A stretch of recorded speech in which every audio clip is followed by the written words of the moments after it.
She didn't ask, she announced, clutching a pink clipboard like it was a royal decree.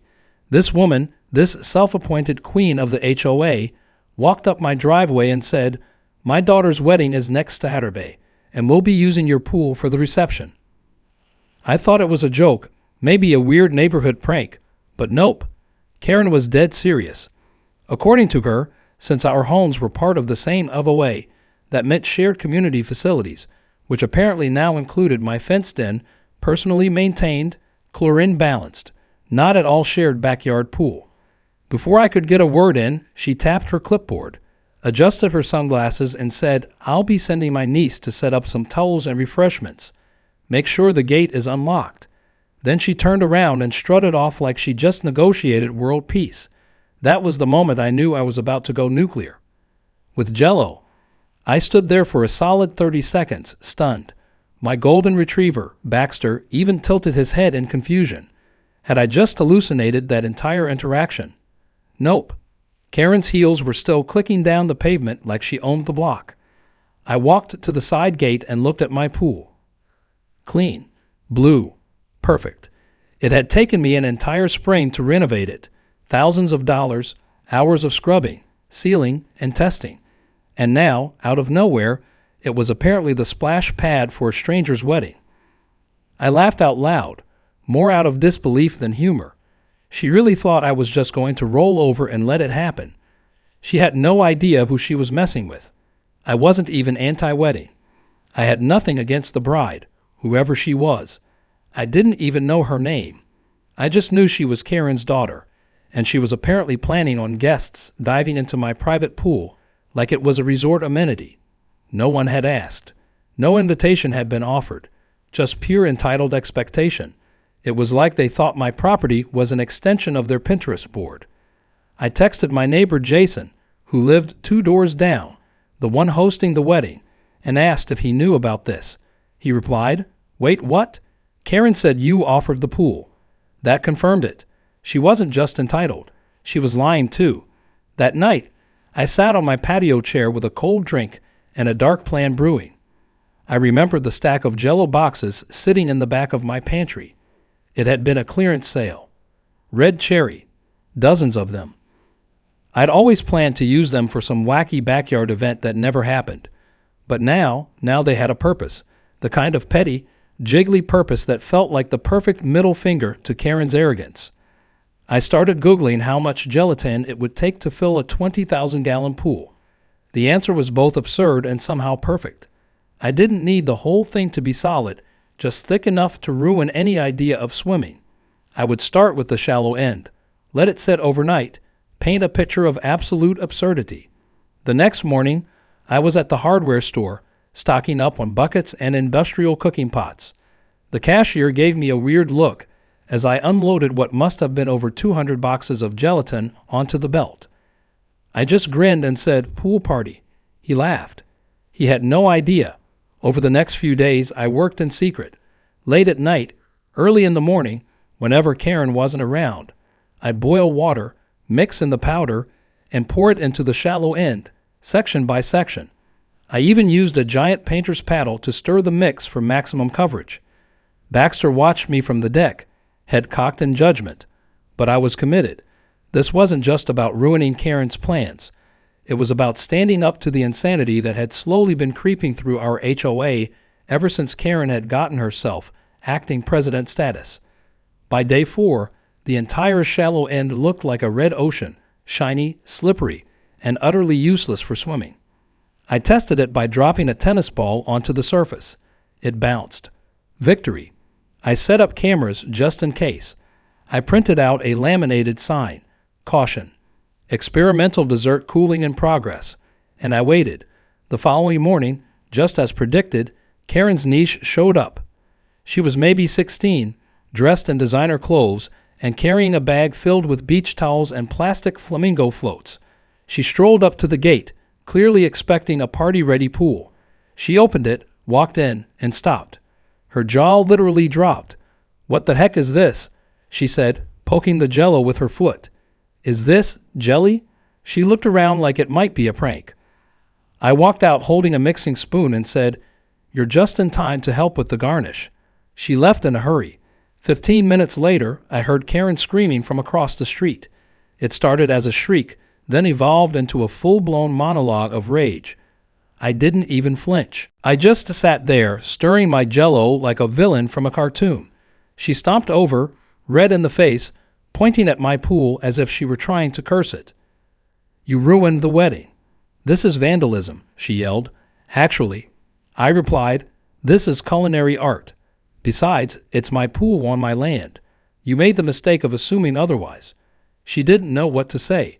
Her mouth flapped open like a goldfish as her eyes darted between the gate and the blob of red. I added, "Your guests are welcome to grab a spoon. I've got whipped cream, too." She let out a strangled noise and stormed off, shouting something about calling the HOA board and filing a complaint. I waved Baxter parked, and I went back to stirring the Jello, one ladle at a time. Karen thought she could take whatever she wanted just because she wore heels and held a clipboard. But I had something better, a petty plan, a stack of gelatin, and a pool that no one would ever forget. The morning of the wedding was unusually loud. Trucks beeped as they backed into driveways, folding chairs clattered as they were unloaded, and Karen's shrill voice echoed through the neighborhood like a budget bullhorn. She stood at the center of it all, wrapped in an overly formal pastel suit, barking orders at caterers, florists, and confused-looking relatives. It was like watching a dictator prepare for battle, except the enemy was basic logistics. I sat on my patio sipping coffee, sunglasses on, enjoying every moment of the madness. I had a perfect view of the chaos unraveling next door and of the increasing number of guests beginning to wander curiously toward my fence. By mid-morning, my property had already been invaded, not physically yet, but visually. Guests stared through the slats in my backyard fence like zoo visitors gawking at an exhibit. They pointed. Some even took pictures. I overheard one lady say, "Oh my God, is that Jello? That's so cute." I almost spat out my coffee. Cute wasn't exactly the message I had aimed for, but sure, I'd take it. I'd spent 4 nights cooking enough gelatin to immobilize a small child. If they thought it was a whimsical decorative choice, that was just icing on the chaotic cake. Then came Karen's niece again. She had returned, this time with backup. 2 other teens followed her, all armed with towels, a boom box, and a cooler that slushed with the unmistakable sound of floating cans. They pushed through my side gate like they owned the place, despite the giant laminated sign still hanging there. Caution. Jello in progress. No lifeguard on duty. The niece took one look at the now fully set pool and groaned, "Oh, this is still happening." One of the boys poked the gelatin with his flip-flop, made a squelching sound with his mouth, and laughed. I waited a moment, then stepped out with Baxter by my side. He growled, not viciously, but enough to let them know he wasn't here for nonsense. "You lost?" I asked, raising an eyebrow. The niece stiffened. "Karen said we could hang here until the ceremony starts," she said, trying to sound confident. "We just need, like, a place to chill." I smiled and gestured toward the wobbling red surface. "Plenty of chill here, though I wouldn't recommend diving in unless you want to bounce off the surface and crack your skull." One of the boys muttered, "Dude, is this edible?" I replied, "Only if you've signed a waiver." That was enough. They left without another word, but not before the niece rolled her eyes so hard I thought she might sprain something. Half an hour later, Karen herself arrived in a full-blown fury. She stomped into my yard like she had diplomatic immunity and started screaming before I even got the gate shut behind her. "You think this is funny. You think ruining someone's wedding day is cute." I replied calmly, "Nope. I think invading someone's private property without asking is worse." She launched into a tirade about how she'd already told all her guests that they could use my pool, how I was making her look bad, and how this whole thing was going to be reported to the HOA. I asked her if she'd like a spoon. That didn't help. She turned a deep shade of red, almost matching the Jello. Karen demanded I drain the pool immediately. I asked her if she knew how long it took to melt 300 grams of gelatin. 2 to 3 days if you're lucky, I explained. Unless you want to use hair dryers and a flamethrower. She screamed that this wasn't over. I told her it definitely was, at least until dessert. She stormed off again, knocking over a plastic flamingo as she exited. By noon, the wedding was in full swing, and so was the gossip. People walked past my fence, whispering about the jelly pool. A few kids snuck peeks through the gate. At one point, a curious bridesmaid wandered up and asked if she could just touch it. I let her. Her reaction, "Oh my God, it's like solid jam."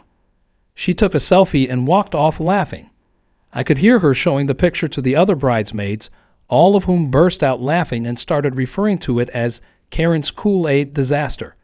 Then something even better happened. One of the groomsmen, already tipsy and wearing sunglasses that screamed midlife crisis, dared another to jump in. $50 if you belly flop, he slurred. I didn't interfere. The daredevil lined up at the edge of the shallow end, counted down, and launched himself into the air like a human cannonball. The result was legendary. He didn't sink, he bounced. The surface of the Jello flexed and wobbled under him like a water from hell. He let out a yelp and slid down into the shallowest end like a human pancake.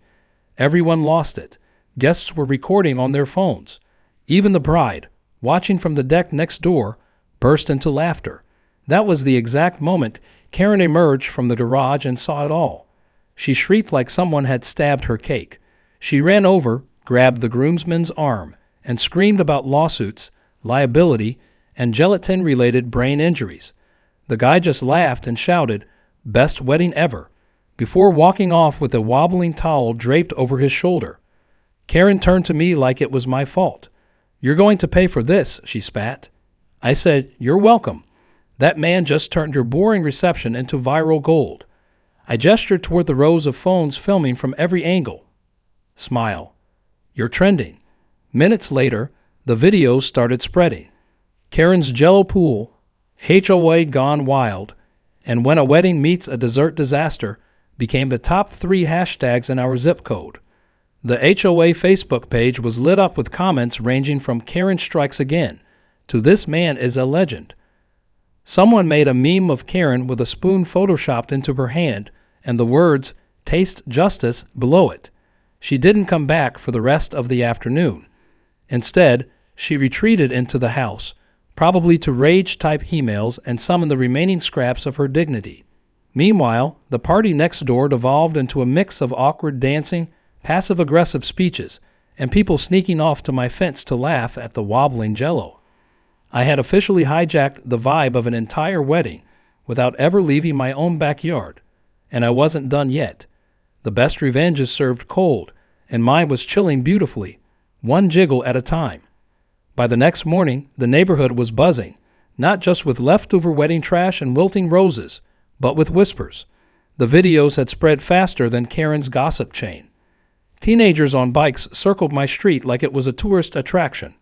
Parents came by accidentally on their morning walks, slowing down to peek through the slats of my fence, chuckling under their breath. I even saw old Mr. Thompson from 3 streets over, leaning on his walker, grinning and muttering. Never thought I'd see the day. Gelatin beat Karen, but not everyone was laughing. That morning, I got a knock on the door from Marcus, our HOA president. The man was usually a spineless puppet for Karen, nodding along to her wild demands like a bobblehead, but today he looked exhausted. He had bags under his eyes, a wrinkled polo shirt, and a clipboard that he didn't even try to hold up with authority. He cleared his throat and said, "Mind if I come in?" I let him. Marcus sat on my patio with a deep sigh, looking out at the wobbling red pool like it was a war crime.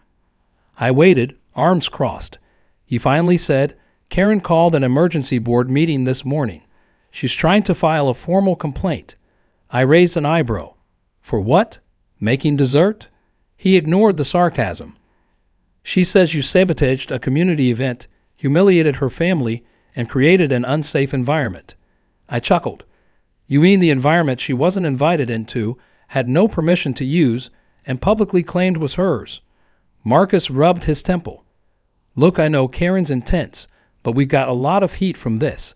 Some of the board members think we need to respond formally before this goes further." I leaned back in my chair and stared at him. "So let me get this straight. She trespassed. She lied about having my permission. She tried to turn my property into a wedding resort. And now she wants to punish me for not cooperating. Marcus nodded weakly. Yeah, that's about the shape of it. I took a sip of my coffee, smirking. Well, good luck with that. I've got videos, timestamps, and about 1,000 witnesses who saw her niece break in and her guests face plant into gelatin. Marcus sighed again. Look, between you and me, no one on the board really wants to fight this. We're just trying to calm her down. But she's threatening lawsuits, press coverage, even getting her brother, some retired paralegal, involved. I grinned. Let her. I'd love to explain to a judge why I filled my own pool with Jello to keep trespassers out. Marcus blinked at me. You're not serious? I nodded. Dead serious. I even have the receipts from the grocery store. He paused for a moment, then broke into a laugh. You're the weirdest kind of genius I've ever met. By noon, the HOA Facebook page had officially exploded. Someone had uploaded a compilation of all the wedding chaos, from Karen screaming to the groomsmen's Jello flop, set to circus music. Karen tried to have it taken down, but every time she did, 3 more versions popped up. The comment section turned into a roast session. People dug up old stories, like the time she fined someone for having Halloween decorations up on November 1st, or when she tried to ban wind chimes because they were spiritually disruptive. Even the board members were chiming in with passive-aggressive posts. One wrote, "Reminder, private property is not the same as Karen's planning board." That night, my doorbell rang again. I braced myself, half expecting a Karen ambush, but it was someone else entirely. A man and a woman, both in their late 20s, well-dressed and clearly exhausted, stood on my porch. The man introduced himself as Kyle, the groom. The woman, his new bride, offered a tired smile and said, "We just wanted to say thank you." I blinked. For what? She laughed softly. For being the only sane person involved in our wedding. Kyle added, "We had no idea Karen told people they could use your pool. She lied to us too. We just wanted a small reception with close friends. She turned it into a circus." I invited them in, and we ended up talking for over an hour. They told me how Karen had hijacked the planning from day one, booking vendors without permission, demanding ridiculous flower arrangements, and insisting they invite people they didn't even know. The bride admitted she'd cried in the bathroom 3 times during her own wedding. But that Jello thing, she said, was the only time I actually laughed. Kyle nodded. When Dave belly flopped into the pool, I thought my grandma was going to have a heart attack from laughing. I offered them leftovers and told them they were welcome to the rest of the gelatin if they wanted to start their marriage with a food fight. They declined but left grinning. Before they walked away, the bride turned and said, "Karen's banned from our next wedding." Then she laughed and added, "Just kidding. Hopefully there won't be another one." The next day, Karen went full scorched earth. She started handing out printed flyers door to door, accusing me of weaponizing dessert. She made a scene at the grocery store, demanding they stop selling Jello. She even called a local news station, but they never aired the segment. Apparently, they found her story too ridiculous to broadcast. But the best part, when she tried to report me to the city for pool code violations, the inspector who showed up was the same guy who had seen the viral video. He knocked on my door, laughing, and said, I had to see it in person. He walked around, checked the fences, and confirmed everything was up to code. Then he took a picture with the pool and said, "You just made my week." Karen, standing on her porch watching all this, screamed something about corruption and slammed her door so hard the wreath fell off. That week, the HOA board held a private session without Karen. Word got around that several members were planning to vote her out as acting president. Too many complaints, too many meltdowns, too many times her name showed up on angry emails. One of the members even thanked me in passing. "You didn't just protect your pool," she said. "You might have saved the neighborhood." And while Karen was spiraling, I had a new problem. People started asking if they could book my Jello pool for events. Someone wanted to shoot a music video. Another guy offered to propose to his girlfriend in it. I turned most of them down, but one teenager offered me $50 to do a cannonball into it for a TikTok challenge. I let him. He slipped, landed on his back, and laughed so hard I had to hose him off. I didn't set out to be the hero. I just wanted my backyard. But sometimes standing your ground, especially with a little pettiness, can turn you into a legend. It was almost poetic, really. One day, Karen was strutting around like a monarch, ruling over the HOA kingdom. And the next, she was practically invisible.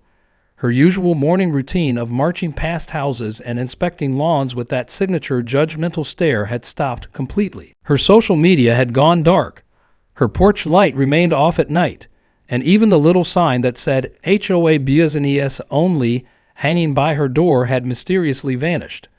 Meanwhile, the rest of the neighborhood seemed lighter, happier.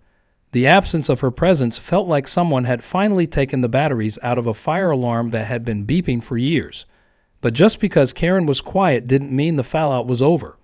The HOA held a private meeting that Friday, and for once, everyone actually showed up. No surprise. Word had already spread that her leadership was on the chopping block. I wasn't invited, of course, but the whispers came fast. Apparently, when they presented the videos and statements from multiple neighbors, it was a unanimous vote. Karen had officially been removed from her role. She tried to argue, tried to accuse the board of bias, tried to say I had planted the Jello to frame her. Yes, she actually said that, but no one was buying it anymore. She was done. A few days after that, Marcus knocked on my door again. He didn't bring a clipboard this time, just a sheepish grin and a folded letter. "Thought you'd want to see this," he said. Inside was a formal apology from the board. They admitted they hadn't handled the situation well, that Karen's abuse of authority had gone too far, and that my response, while unorthodox, was understandable under the circumstances. I read the whole thing in silence, then noticed a small voucher stapled to the bottom. Free pool cleaning, courtesy of the HOA. I laughed out loud. "You guys know it's not even dirty, right?" Marcus shrugged. "Think of it as a peace offering, and maybe a subtle nudge to get rid of the Jello." I appreciated the gesture, even if I had no intention of removing the Jello just yet. It had become something of a neighborhood legend at this point. Kids came by after school just to look at it. A local artist even asked if she could photograph it for a quirky summer project. I told her yes, but only if she credited it as Karen's legacy. She agreed, but the real surprise came later that week when I got a knock on the back gate. It wasn't another curious neighbor or HOA representative. It was the bride, alone this time. She looked different, happier, more relaxed. She waved awkwardly and said, "Mind if I come in?" I opened the gate. She walked up to the edge of the Jello pool, staring into the wobbly red surface like it held answers. Then she sighed. "It's weird," she said. "This is the only part of my wedding I actually liked." I didn't know what to say at first. She sat down on one of the patio chairs and started talking about how the wedding had been a complete disaster. The music had cut out. The catering had been late. The centerpieces Karen insisted on were too tall and blocked everyone's view. Her husband's grandmother had nearly broken her ankle slipping on the wet patio tiles, and two of the groomsmen had ended the night in a screaming match over a stolen bow tie. But the pool, the ridiculous, bright red, jiggling pool that had made everyone laugh, it had broken the tension. It had become the single memory people kept talking about, in a good way. I told her I was glad, and she smiled. "You turned her power move into a punchline. You know that, right?" I shrugged. I wasn't trying to. I just didn't want people I didn't know swimming in my backyard while I stood there like a lifeguard I didn't apply to be. She laughed, a real laugh. Then she asked if she could do something wild. Before I could answer, she pulled out her phone and said, "Let's take a picture." We both stood in front of the pool, the wobbly red background shimmering in the sun. She captioned it, "Best part of the wedding. Long live the Jello King." That post blew up again. People who hadn't seen the original video suddenly knew the story. Someone on Reddit shared it with the title, "The Pettiest Pool Owner Ever Strikes Back." I started getting messages from complete strangers offering to send me more gelatin t-shirts with slogans like "Stay out of my pool" and "Licensed Jello Operator," and even a company that wanted to sponsor a backyard event called Jelloma. I turned most of them down, But one idea stuck. What if I hosted a small event, just for the neighborhood? A celebration of sorts, not just for me, but for everyone who had been steamrolled by Karen's reign for too long. I spent the next weekend setting it up. I didn't send out formal invites, just taped a handwritten sign on the gate that said, Saturday noon, bring a spoon. By 11:45, people were already showing up. Parents brought kids, teens brought friends, and old Mr. Thompson brought lawn chairs for half the block. I served lemonade, played music, and let the kids poke at the Jello with plastic forks. Someone brought whipped cream. Someone else brought those tiny cocktail umbrellas and stuck them in the gelatin. It was weird and goofy and perfect. Midway through the gathering, Marcus gave a short speech. He stood by the fence with a lemonade in hand and said, "Sometimes the best way to deal with chaos is with creativity, and maybe a little sugar." People laughed, someone clapped, and for a moment, I thought even Karen might have learned something from all this. But then I heard the familiar sound of her voice from across the street. She was standing on her porch, arms folded, glaring at the crowd. She didn't say anything, just stood there watching, fuming. Someone waved at her. She slammed her door, and that was that. Later that evening, as I cleaned up empty cups and folded chairs, I noticed something on the fence. A sticky note. It read, "Thanks for the laughs. We needed it. More neighbors." And under that, in a different handwriting, someone had added, "P.S. Keep the Jello." I grinned, tossed the note in my pocket, and sat down with Baxter by my side, watching the last rays of sun bounce off the red surface of the pool. Karen might have tried to control the neighborhood, weaponize her clipboard, and turn everyone's lives into her version of perfection. But in the end, she was outmaneuvered by gelatin. And in my book, that's about the most delicious victory you can get.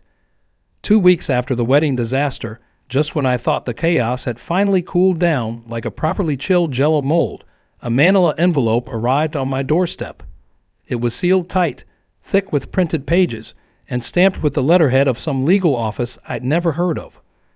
Inside was a letter written in the kind of overly formal language that only appears when someone's trying to sound smarter than they are. Karen, apparently, was attempting to sue me. The claim, emotional distress, property sabotage, public defamation, and something hilariously labeled as non-compliant neighborhood conduct. I actually laughed out loud. I'd heard of people weaponizing the legal system, but this was next level. She had turned pettiness into a paperwork crusade. The documents were clearly drafted by someone related to her, probably that so-called paralegal brother she had bragged about. Most of the arguments were bizarre. One said I had lured guests toward a hazardous environment, as if the red Jello had hypnotized them like sirens calling sailors to their doom. Another part claimed that the pool had been a vital visual centerpiece of the wedding, and that its gelatinous state had ruined all their photos. The best part, she included screenshots of memes and TikToks as evidence of viral ridicule. My lawyer friend, who I sent the packet to just for fun, replied with, "This is so stupid it might actually collapse in court from embarrassment." Still, I didn't ignore it. I filed a formal response, denied everything, and attached my own photos, receipts, and security footage. I included a copy of the sign I had posted, timestamps of every encounter, and a friendly little note reminding everyone that no one had permission to enter my yard to begin with. The cherry on top. A video of Karen's niece barging into the pool area, proving exactly what I needed. My lawyer friend added a closing paragraph so sharp it could cut glass, something about a clear pattern of willful trespass masked as neighborly entitlement. It felt good, satisfying even, like spooning through a perfect layer of set gelatin. A week later, I got a visit from a city inspector. Apparently, Karen had filed another complaint, this time alleging my pool was a health hazard. When he showed up, clipboard in hand, I was already prepared. I welcomed him in, walked him straight to the pool, and let him examine it. He dipped a test strip into the thick surface, squinted at the result, and chuckled. "Well, it's not exactly a swimming hazard anymore," he said, "more like a really large snack." He looked over the filtration system, confirmed everything was in good working order, and wrote up a short report that simply read, no violations found. Medium risk for ants. I offered him lemonade before he left. He declined but asked if he could show the video to his wife, who had been following the drama online. I said sure. That evening, another round of posts hit the local group chat.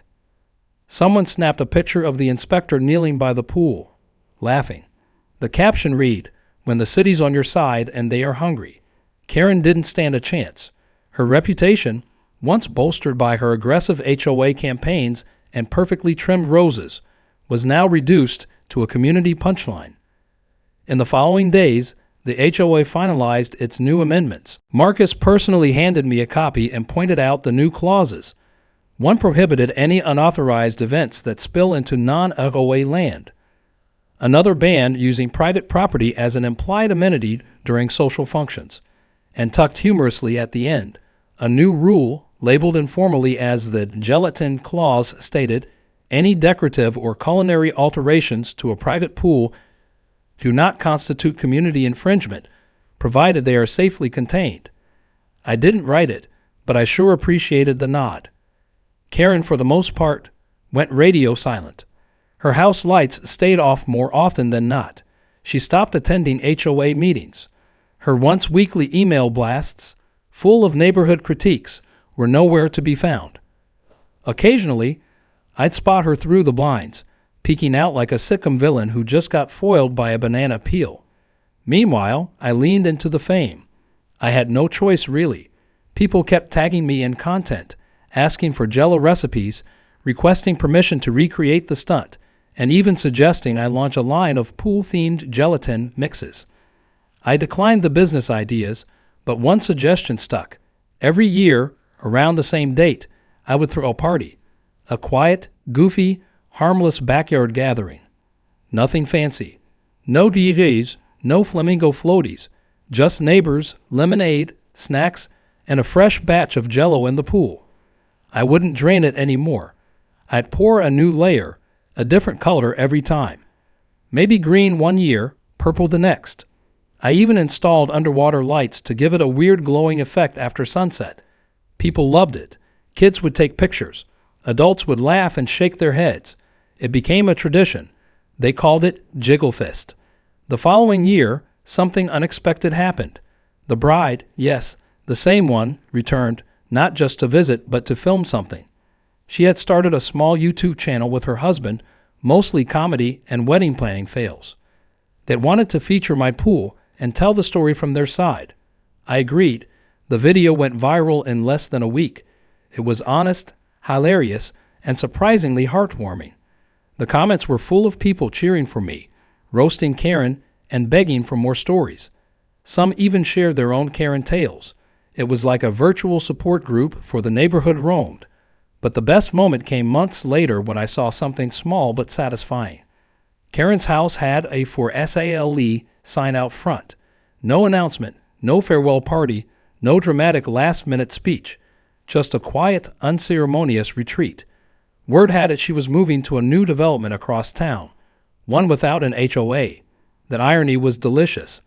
I didn't wave goodbye. I didn't gloat, but I did walk out onto my patio, pour myself a drink, and sit by the pool. The latest batch was lime green this time, shimmering under the setting sun. Baxter rested beside me, tail wagging, as if he knew we finally won. I didn't fill my pool with Jello because I hated weddings or because I wanted attention.